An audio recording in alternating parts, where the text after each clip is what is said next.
Hello എല്ലാവർക്കും നമസ്കാരം. ഞാനൊരു ഇമ്പോർട്ടന്റ് കാര്യം പറയാൻ വേണ്ടി ഇവര് വന്നിട്ടുണ്ടോ.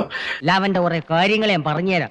ഇന്നെ അഖിൽ മൈരര് വന്നിത്തെ അഖിൽ മൈരര് വന്നിത്തെ നിങ്ങളുടെ ഭാഷയിലെ പല വാക്കുകളും അവന് തെറിയാണ്. അത് കേട്ടാൽ അവൻ അടിച്ചു പോകും. എന്റെ വേണ്ടി കൊറേ പറഞ്ഞിട്ടുണ്ടോ.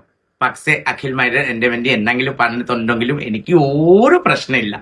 നിനക്ക് സഭ്യതയോട് സംസാരിച്ചൂടെ കുട്ടാ? ഇത്രയും വലിയ ഗതികെട്ടവൻ ഈ ലോകത്ത് വേറെ ആരെങ്കിലും ഉണ്ടാവും എന്റെ കർത്താവേ.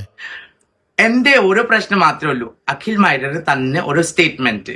നീ എന്നെ തെണ്ടിന്നോ പട്ടിന്നോ ഡാന്നോ വിളിച്ചോ, പേര് മാത്രം വിളിക്കരുത്. കേരളത്തിലെ മുഴുവൻ സ്ത്രീകള് ബിഗ് ബോസിന്റെ കാസ്റ്റിംഗ് കൗച്ചിലെ കൂടെ കരനെ കൊടുത്ത് കഴിഞ്ഞിട്ടാണ് ഓപ്പർച്യൂണിറ്റി കിട്ടി. ഞാൻ എല്ലാം തുറന്നു പറയുന്ന പ്രകൃതക്കാരന കേട്ടോ. പക്ഷേ എന്റെ ഒരു ക്വസ്റ്റ്യൻ, അഖിൽ മൈരർ തെറി കേട്ടിട്ട് ഇവളുടെ വീട് കൊടുങ്ങല്ലൂർ ഭാഗത്ത് എവിടെയാണെന്ന് തോന്നുന്നു. ഇങ്ങനെയാണ് നിങ്ങൾക്ക് ബിഗ് ബോസിന്റെ ഓപ്പർച്യൂണിറ്റി കിട്ടി.